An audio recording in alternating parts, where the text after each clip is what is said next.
એસીબીના toll free number 1064 પર ફરિયાદ કરતા સુરત શહેર ટ્રાફિકના એએસઆઈ અને વચેટીઓ 1 લાખની લાંચ લેતા ઝડપી પાડતી એસીબી.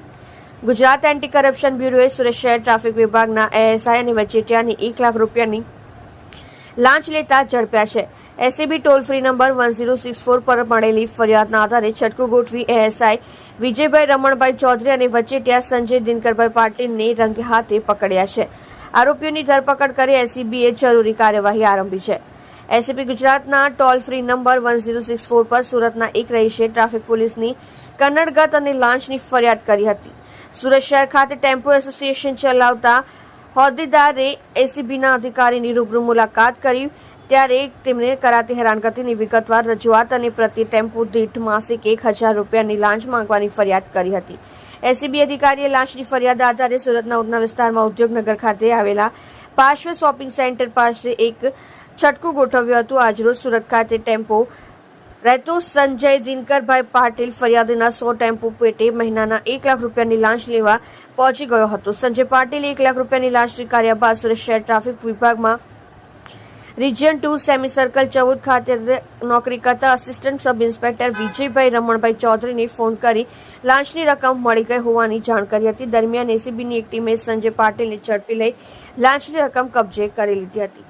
સંજય પાટીલ લાંચની રકમ સાથે રંગે હાથ ઝડપાઈ જતા એસીબીની અન્ય ટીમે સુરત કમલા દરવાજા ખાતે ફરજ પર તૈનાત એએસઆઈ વિજયભાઈ ચૌધરીને ઝડપી લીધા હતા. એસીબીની ટીમે લાંચ કેસના બંને આરોપીઓ પાસેથી એક મોબાઈલ ફોન કબજે કરી લીધા છે. લાંચ કેસમાં ઝડપાયેલા એએસઆઈ વિજયભાઈ ચૌધરી છેલ્લા 7 વર્ષથી સુરત શહેર ટ્રાફિક વિભાગમાં ફરજ બજાવે છે અને છેલ્લા 5 વર્ષથી રિજિયન 2 માં નોકરી કરી રહ્યા છે.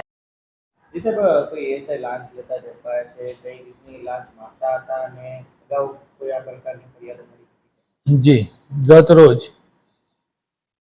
એન્ટી કરપ્શન બ્યુરોના ટોલ ફ્રી નંબર 1064 ઉપર ફરિયાદીની ફરિયાદ મળેલી સુરત શહેર ટ્રાફિક પોલીસ દ્વારા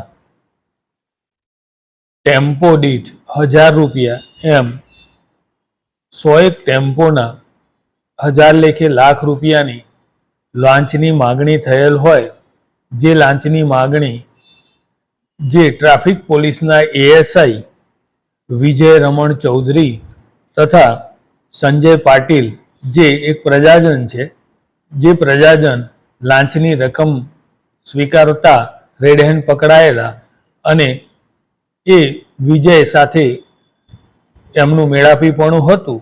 આથી ટ્રાફિક પોલીસના એએસઆઈ તથા સંજય પાટીલ બંનેનાઓની એસીબી દ્વારા અટકાયત કરવામાં આવેલી છે અને આગળની કાર્યવાહી હાથ ધરેલી છે. હા, એ તપાસ હવે અમારી તપાસમાં જે બી બાબતો આવશે એ પાછી આપને જણાવીશું. Thank you.